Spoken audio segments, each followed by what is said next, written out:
If I do 8 cases in a day, I'm probably using it in at least 4 to 5 of those cases.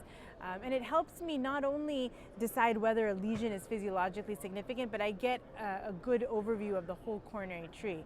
So it's very good for planning purposes as well, because with one analysis, I can know what the FFRangio is in the circ, what it is in the LAD, what it is in the OM, what it is in a diag, and it really allows me to sort of plan because it's so comprehensive.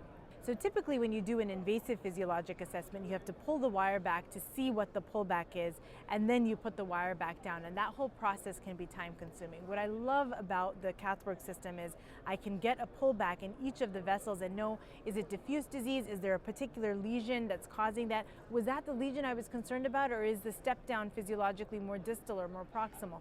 So that pullback curve is very, very useful, and it's really nice when you see that discrete drop. You know that's a discrete lesion that I should be treating, as opposed to a diffuse pullback. And so I find that very useful. Another tool that you just introduced is the lesion impact feature, which I liken to turning alarms on and off, where you can literally, like you do on your iPhone, decide what time you're going to wake up in the morning. You can decide which lesion you're going to decide whether or not is impactful to treating the whole vessel. And why that's neat is you can often have tandem lesions. So I recently had a case of a right coronary artery with 3 lesions going all the way into the distal PDA. And I said, well, am I putting a 63 millimeters worth of stent down here?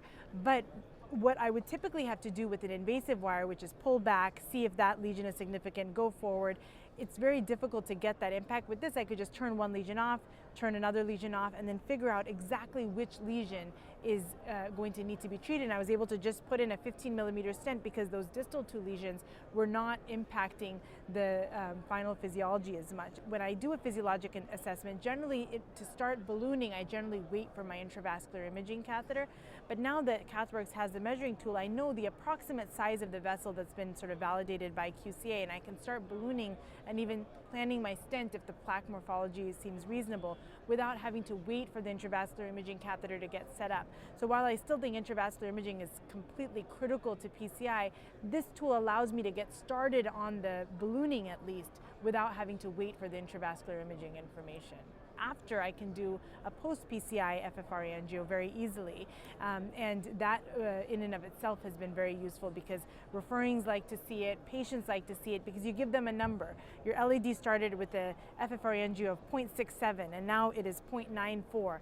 That's something that to patients, in addition to what they see angiographically, they like seeing that now my artery is sort of more open than it was before.